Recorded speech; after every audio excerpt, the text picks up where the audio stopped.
I scoured the St. Louis scene for long enough now that being in another city feels like being in an alien landscape. Tulsa is or feels like a little big city. It's easy to get around here. The nightlife is happening, there's an art scene, and the kind of eclectic places that makes a city hip. There's no shortage of places to eat or grab a drink, all of them new to me. I don't start to darken any of their doors. I'm looking for something more familiar. Comfort food, if you will. Something to make me feel like I'm back in St. Louis on Sidney Street, having a lobster roll and quietly wondering to myself, what does a James Beard Award look like? As a chef, I need to stay curious in order to evolve. For me, that means looking beyond a good meal to learn more about who made it and what inspires them to cook. La comida es amor. Every great city has great food. I'm going on a journey around the world, right here in St. Louis. I'm on a quest to find passionate chefs who cooks from the heart. It's exciting. And I think it's the best. To prove that food is love. It's gonna be delicious. Food is love. Love your food. Growing up in a Hispanic family in New Mexico, working in his grandparents' restaurant, Kevin Nashan never imagined himself where he is today. One of only 2 St. Louis chefs to win the James Beard Best Chef Midwest Award. And owner of Sidney Street Cafe and Peacemaker Lobster, both in St. Louis. Buzzing tables as a teen, it's unlikely that he had any clue that one day his food and accolades would come to be considered a factor in the transformation of St. Louis into a recognized culinary scene. But who is Kevin Nashan? How did all this get started? To find out, I'm meeting Kevin at his flagship restaurant, Sidney Street Cafe. We're here to meet Kevin Nashan. He's an award-winning chef, James Beard award-winning chef, so that says a lot. How did you end up in St. Louis, of all places? Wrong turn in Albuquerque. Right, yeah. Long story short, I went to university here. It was one of the few universities I got into was St. Louis University, and coming from New Mexico, my parents knew I had an aunt and uncle out here, and they thought it was a good Jesuit school that would kind of keep me in line, and off I went. Our family had a restaurant for 27 years, so I wanted to kind of segue out of that. At least I thought I did. And then I went to SLU and thought I was going to go to law school, and did the 5-year plan, only to really figure out my last year that I really wanted to kind of maybe open up our own restaurants. My brother and I, because we kind of go in pairs. He was at SLU with me too. We were like, hey, listen, let's try to open up our own spot. And we figured one of us had know about food, so I drew the short straw, so to speak, at the time, and got into the CIA and used that as grad school, and then just literally fell in love with it. I mean, it's one of those things in life. It's kind of like when you meet somebody and you just know. It was an instant click, and I loved it. And it was weird because growing up in the industry and being around just amazing opportunity and food and all that, I mostly just did, either dishwashing or front of the house. I ate, I was a consumer, but I never really cooked. I hung out a little bit. My mom, she's Hispanic, so we made empanadas during the holidays, and do stuff like that. But it wasn't I didn't cook. Help cook meals and stuff. And took the trash out in a bunch of places. I lived in France, I lived in Spain, I lived in Chicago, New Orleans, New York, and then found my way to St. Louis because about a girl. Yeah? Yeah. Well, that's where all the good stories always start, right? Mm-hmm. St. Louis is such a good food city. I mean, you would have to spend at least 3 or 4 days here to hit all the little pockets. Each pocket's different, but that's why I love this town. It's great, and everyone's kind of.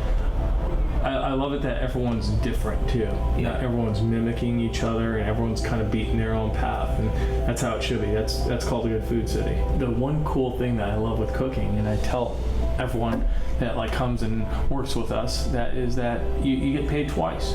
If you really sit and pay attention, you get a paycheck, and then you get paid because the skill that you're learning can never be taken away from you. And that's why, you know, if you know how to like roast a duck perfectly, you'll never forget that. And how you make a pizza dough and how you make, you know, whatever it is, making a vinaigrette, no one can ever take that away from you.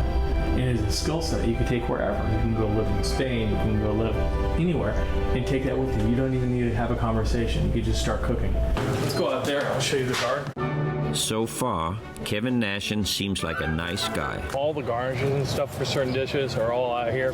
I never get tired of this. Impromptu garden strolls in an adjacent parking lot hold for me all the wonders of a Christmas morning. Taste it, tell me what you think it is. Love cooking with this too. Horseradish. What's that growing over there? How about this? And this tastes exactly like an oyster. Eat the whole thing. Are those ramps? You can do that in the city? Yeah, it's very deceiving when you like park it here because like you would never know all this exists. I mean, it's a lot of stuff. How do you know that the whole neighborhood is not helping themselves to her? Well, that's what they're here for too. Yeah. It's for the neighborhood too. We love to share. Ah, it's so good. When the kitchen is positioned this close to a garden, usually means you can find something good and fresh on the menu. This really good to cook with. You take a beautiful lou de mer, wrap it and steam it.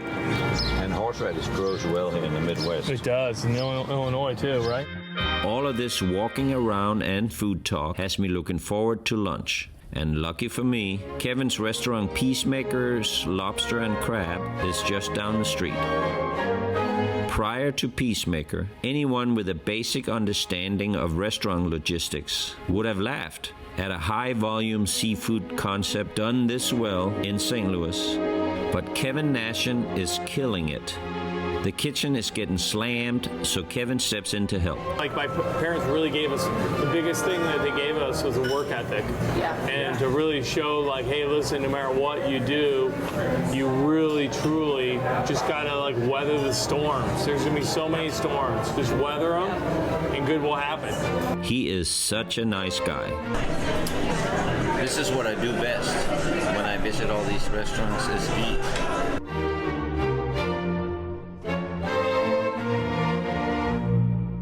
Next, I'm going to Kevin's home to make pizzas in his backyard and meet his wife, Mina. I couldn't be more excited. As you might expect from an award-winning chef, there's an oven in his backyard, and it's beautiful. Kevin has his mise en place ready, and the oven is heating up. By the looks of the spread, these pizzas are gonna be good. You probably don't have any problem getting people over when you cook here in the backyard. I don't know. Who knows? Who wouldn't want to come to Kevin Nashan's backyard with all this stuff? So is there a pizza restaurant in the future? Negative. Negative? Back of the house, that's it. It's something that's therapeutic, and I don't know, just really I love making them. And a lot of my buddies have restaurants that are geared towards pizza, and I've always been inspired by it. But more so, it's fun. It was something that I was like, you know, if anything I can do in my backyard, I wanted to do this because my kids are engaged. They can do it with me, and it's fun. It's something they always love to eat, and then it's so versatile. I can cook like, you know, porchetta. I can do like, you know, ribs. I can do so many things. Beautiful bread. Kind of clean the floor of it, and I like to use like a little guy like this. It's good for air circulation. It really kind of gets the heat up really quickly. It seems like there might be a learning curve to this, but I'm taking notes to Kevin's approach. Check out these. You want to? So these are beautiful little neck clams.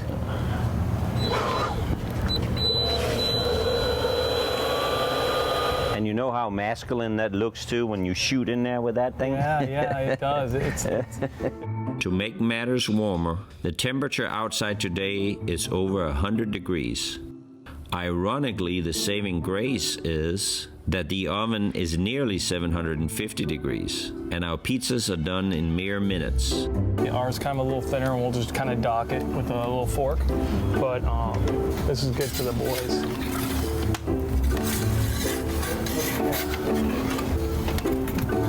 just a simple pepperoni pizza. Clam pizza? We're gonna do a clam, chorizo, and a chimichurri. So what all do we have here? So this is basically your fermented chimichurri. Basically, took all the ingredients that I would do in a normal chimichurri, you know, herbs, parsley, that kind of thing, and then just kind of ferment them. And then we do fresh, and we kind of mix the two together with like shallots and garlic and oil and some spices, you know. I like to throw a little cumin in my chimichurri. So did you teach yourself to do all this? Taught myself how to do it. Yeah. I mean, I guess one of these ovens, I'm not great at it. So they're probably finicky. You got to learn where the hot spots are and everything. Absolutely. Kind of just get this. That is beautiful. Yeah, it's fun. It's different, right? Yeah. Now we get to do the fun part too, which is just kind of do the finishing touches on this guy. And so we have these beautiful clams that you got to taste earlier, cooked with some garlic and some clam juice, kind of really brothy. Kevin has a great mind for flavor combinations and thinking outside of the box, or pizza box in this case. But his background in fine dining is something I can still see shine through, even in the pizza. He just has a mind for it. Chimichurri and clams, it's like I always say, the simple things. But Kevin swears he has no future plans to open a pizzeria. So. Oh wow. I'm getting hungry. Do you have our plates? Yeah, we'll give you a plate right there.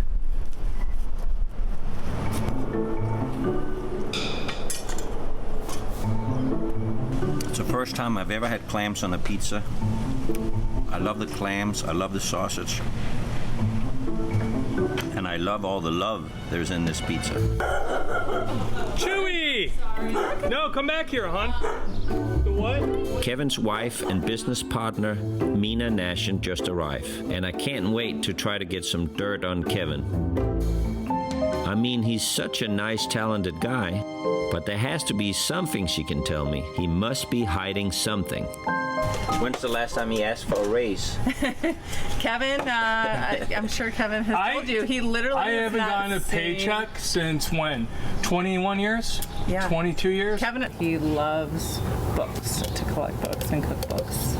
And we were living in New Orleans for a year together, engaged, and I came home for something. And when I got back, that was due. And like, you know, we got to pay rent. And he said, "Oh, I just bought a bunch of cookbooks." I spent my whole from this paycheck. place in New York that he loved called Kitchen Arts and Letters, and like, well, that was rent, you know, like we have to pay rent. So, Aha! I have it figured out now. For the sound of things, I think Kevin may have a compulsive cookbook buying habit. This will require more investigations, but I think I'm onto something, and it could get dark.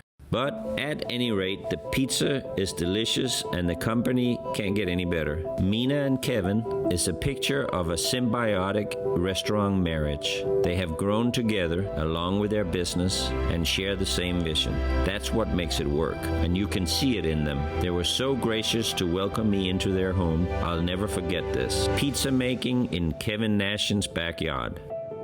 So that's it, right? We've been to Peacemakers and Sidney Street, spent time here in Kevin's home. That must be the end of the story. But it's not. When I set out to get to know Kevin Nashan, I didn't expect that I would end up here, Tulsa, Oklahoma. Tulsa is not unlike St. Louis. Parts of it has the same feel. They both have a picturesque skyline, and they both have one of these, Peacemaker. I sort of feel like I'm at a parallel universe, where everything is the same, but slightly different. Case in point, here's Kevin Nashan, who's about to show me how to shuck oysters. Neat. Well, I think that a lot of people are very insecure about oysters and how to really do it correctly. So why don't you show me? Well, I don't know if I can do it correctly. Oh, I'm sure you can. Sure, give it an old college try. But what I like to do is I like to look. I always kind of put this down there, put this as pressure. Yep. I kind of come in. You don't need a bunch of. Everyone wants to do like a crazy kind of strength. Yeah. But all you want to do is just kind of get under that lip, kind of put your readers on. Make sure you're not you're able to see, and get in the back end and see that. See that move right here, and then I just kind of turn it, and then that's it. It's just technique, and boom. In. I'm in. Boom. I kind of clean that guy up here. I loosen it up, and now I'm looking for a lot of like juice, like really salinity. But like, look at that. We're in Tulsa, Oklahoma. Why don't you taste that? I mean, I couldn't have done it any better myself. You are truly an expert. Well, I'm not an expert. I'm just the guy. A lot of salt water in there. There you go. A little salt water in there. I like it. Yeah, kind of cleaning these guys up. I'm gonna have you do this one, and you can kind of use. Then there you go. And I always like to have two, so I have a one. Yep, exactly. There you go. Just pop that back in. There you go. Look, made you a oyster shucker. The fare here at Peacemakers in Tulsa is pretty much copy-paste of that in St. Louis. But entering the kitchen here is like entering a time portal. So now we're going to a different restaurant? Yep. This is Peacemaker, and that is this is LaTertullia. A portal back to Kevin's childhood in New Mexico, working in his grandparents' restaurant, LaTertullia. That's right. Connected by a common kitchen, Kevin has both a Peacemaker and another restaurant inspired by his grandparents. Serving northern Mexican cuisine, LaTertullia is a complete departure for what Kevin has done in his other restaurants. But on a personal level, it's closer to where he started out. Taking the time to do things the best way, like prepping and milling corn in-house for their own tortillas. Bertha, ¿cómo está? Bien. And Bertha's the backbone. She is the jefe of the whole thing. Okay. She, how are you doing? She does wonderful. Good, thank you. So right now she's rinsing the corn and just kind of getting it ready. It's nice and just really clean. The nixtamalization has done its job. You can smell it's like really nutty.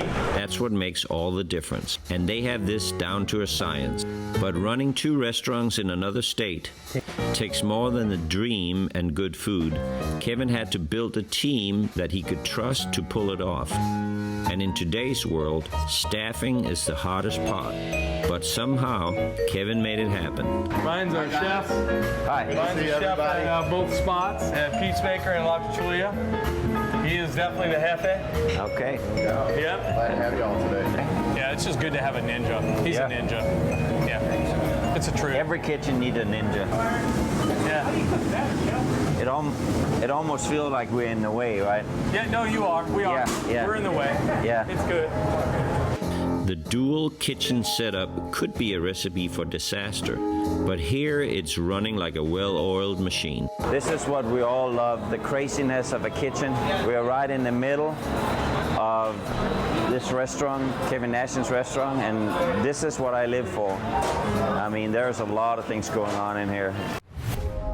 To hear Kevin talk about LaTertullia is to hear tales about the old city of gold.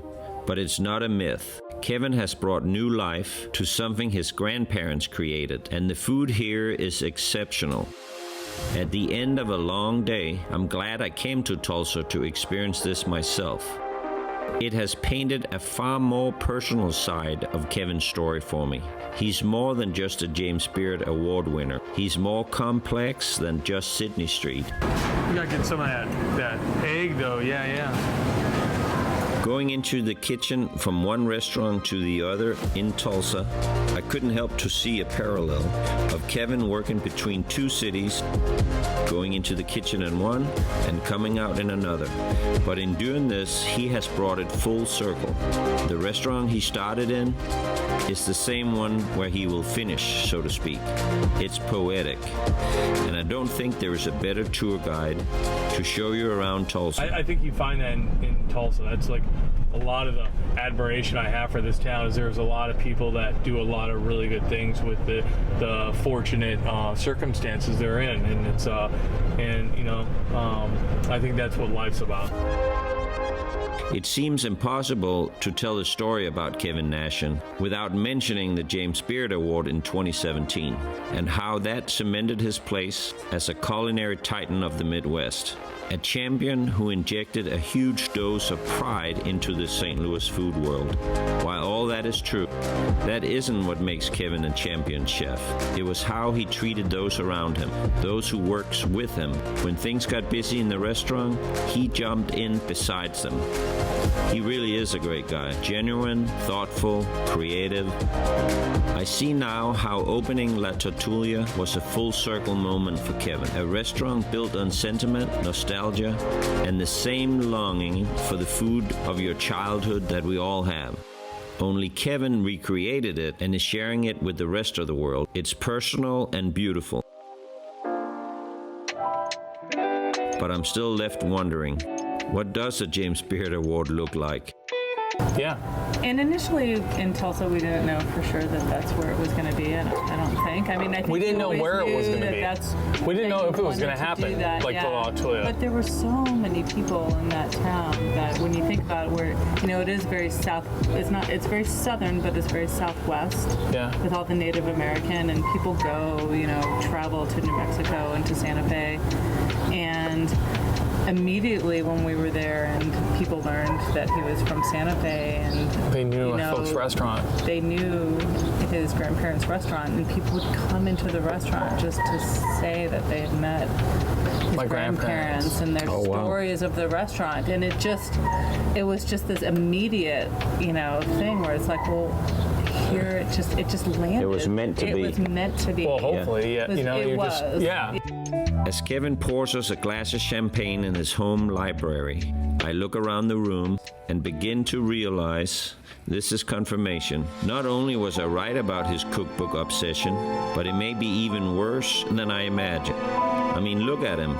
This is clearly the face of a man who has secrets. All jokes aside, the library of cookbooks here is very impressive. Many are rare and sought after. And Kevin's fascination with cookbooks is just another reflection of his passion for food. I could probably spend a couple of days in here reading. But among this vast library, none are more highly esteemed by Kevin than this. A handful of old paper menu, recipes, and cookbooks that belongs to his grandparents. So these are all the books too that I used for when I studying for LaTertullia and just studying the history on it. And these books you can't find. They're so out of print. And it all seems so clear now. LaTertullia was always meant to happen. As for the award, it's somewhere on a shelf hidden underneath a sea of cookbooks. Surely a prestigious award like that is deserving on a prominent spot on a mantle. But for Kevin, that's not the point. You know, awards are interesting. Yes, super flattered and grateful. But there's so many great people out there, so many great restaurants in this town, and it's like, why us? And I'm very grateful for it. I think it's awesome. I love this town. What defines you is the day in, day out of customers and guests coming back. You know, we're on our 18th year at Sidney Street. You're fortunate enough to get it, but it's the team that does that. And it's multiple teams. It's not just one team, it's just multiple teams. It's kind of like doing anything excellent in life. It's not what people see right then and there. It's the amounts of time way before, you know, that no one else saw. I always think of doing a restaurant as like a marathon, you know. No one sees all the hard work that goes on before it, but they sure see mile 24 to 26, and you know, they're all high fives and that kind of thing. And truly, I mean, I think that's the gist of, in my humble opinion, of like life. You know, you find out what you want to do in life and what makes you happy, making other people happy, and then you win. For him, it's more about the journey, family tradition, and sharing the respect with his kitchens. There's some kind of moral lesson in it all, I think. But when you reduce it down, it's just about love. Thank you very much for having me, Kevin. It was great, and thank you very much. Thank you. I really appreciate it. yeah, we were great time. We had a wonderful time breaking bread with you and making some pizza and you know, sharing stories. Cheers. This is a lobster tortilla, a Peacemaker lobster in New Mexico. Food is love.